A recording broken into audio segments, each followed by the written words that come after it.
Most people are about to lose money in the next market crash, not because they are unlucky, because they are unprepared.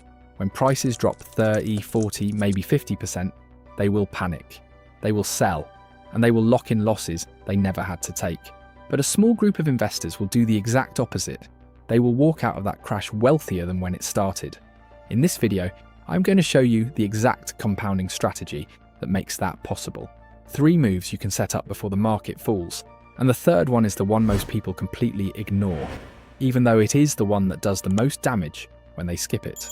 Picture yourself on the other side of the next crash, not recovering, already ahead. Most people treat a market crash like a natural disaster, something that happens to them. They invest with no plan, no cushion, no system. And when the headlines get loud, they make the worst financial decision of their lives at exactly the wrong moment. But prepared investors know something different. Crashes are not disasters. They are discount events, and the right strategy turns falling prices into fuel. Let's start with why compounding breaks down in the first place. The hidden fragility of compounding. Here is something most financial content skips completely. Compounding is powerful, but it is also fragile. Not because it stops working, because most people interrupt it at the exact moment it needs to keep running. Think about how losses actually work. You invest $10,000. Year 1, you earn 10%. You have $11,000. Year 2, another 10%. You are at $12,100. Then the market drops 40%. Suddenly you are not at $13,000. You are at $7,260. Everything you earned in 2 years? Gone, plus a chunk of your original investment. But here is the part that really matters. To get back to where you started, you do not need a 40% gain. You need 67%. Because losses always hurt more than gains help.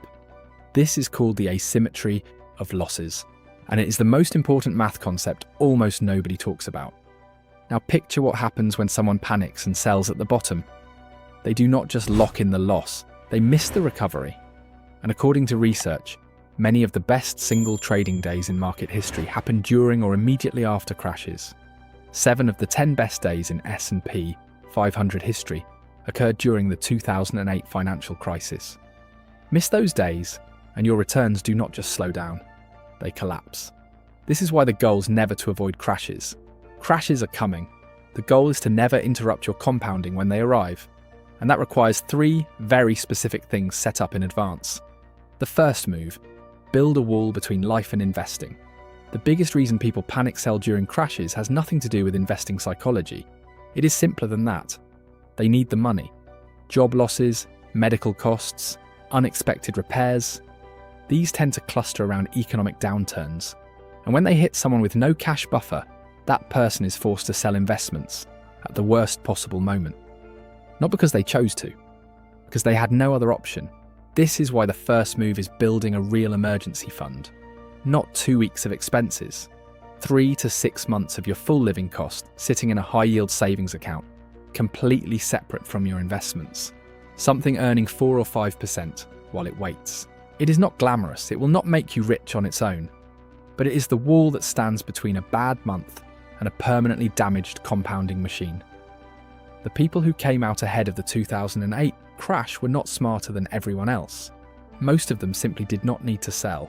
They had a buffer that gave their investments time to recover. Think of it this way. Every dollar in your emergency fund is insurance for every dollar in your portfolio. Without it, your compounding is one unexpected bill away from being interrupted at the worst time. And the third move in this strategy is what separates the people who merely survive a crash from the ones who actually get richer because of it. I will show you that one shortly. But first, there is a second move that needs to happen before the market even starts falling. The second move. Automate your buying. So fear cannot stop it. Here's what happens when a crash starts. The portfolio turns red, the news gets loud, and your brain, which evolved over thousands of years to respond to threats, tells you to stop, get out, do something. That feeling is biological. It is not a character flaw, but it is lethal to long-term investing. The solution is not to feel less fear. It is to make your decisions before the fear starts. Dollar cost averaging is the tool that does this. Instead of investing a lump sum and trying to time the market, You invest a fixed amount at regular intervals, every month, regardless of what the market is doing. When prices are high, you buy fewer shares. When prices crash, you automatically buy more. The system does not panic. It just executes. Here is what that looks like in practice. Say you invest $200 a month into a broad index fund. Shares cost $20 each in month 1, so you buy 10. The market crashes and shares drop to $10. That same 200 now buys 20 shares. A partial recovery brings them to $15. You buy 13 more. After 3 months and $600 invested, you own 43 shares at an average cost of under $14 each. If the market had stayed flat, you would have bought 30. The crash actually helped you accumulate more. But this only works if you automate it. Set it up tonight before the next drop, so the transfer happens whether you feel like it or not. Because the month the market falls hardest is exactly the month your brain will want to stop contributing. The third move, diversify. So one crash cannot wipe everything. This is the move most people skip. Not because they disagree with it, because they think they have already done it. They have not. Owning 10 different tech stocks is not diversification. Neither is holding 5 funds that all track the same index. True diversification means spreading money across different asset classes, different sectors, and different geographies, so that when one area gets crushed, the others can carry weight. During the 2008 financial crisis, financial stocks fell over 55%. During the dot-com crash, tech stocks lost more than 70% of their value. Investors who were concentrated in those sectors did not just lose money temporarily. Many of them lost a decade of compounding progress. A properly diversified portfolio gives you something powerful during a crash, the ability to rebalance. Rebalancing means selling a small portion of what held up and buying more of what dropped. Forced buy low, sell high.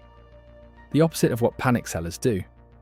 Over time, this single habit significantly improves returns because it keeps compounding, working across your entire portfolio, not just the parts that survived. Here is the psychological reason most people fail at this. Diversification feels wrong during good times. When one sector is absolutely running, moving money out of it seems crazy. But that concentration is exactly what leaves you exposed when things turn. The time to diversify is not during a crash. It is right now, while everything still feels calm. Because when the drop starts, the window to reposition closes fast. Here is what this really means in practice. You have just learned that compounding does not fail during crashes. It fails when people make emotional decisions that interrupt it. The 3 moves, a real emergency fund, automated investing, and genuine diversification, are not complicated. They are just rarely all in place at the same time. Here is what happens when they are. The crash arrives. Everyone around you panics. You do nothing. Your automatic transfer fires. You buy shares at prices you could not have planned for. Your diversified portfolio absorbs the drop better than the concentrated ones. And when the recovery comes, and it always comes, your compounding picks up exactly where it left off, except with more shares than before. Set things in motion tonight. First, open a high-yield savings account if you do not have one, and start building that 3-month buffer. Second, log into your brokerage or payroll and set up an automatic monthly transfer into a broad index fund. Third, check your portfolio. If more than 60% sits in one sector or one country, rebalance before the next drop makes that choice for you. Crashes are coming. They always do. The only question is whether you are ready. If you have made it this far, it means you are not the kind of person who invests with no plan and hopes for the best. You are thinking ahead. That is already rare. Tell me in the comments, do you already have all 3 of these moves in place, or is one of them missing? Subscribe to this channel for more content that actually prepares you for how markets really work. I will see you in the next one.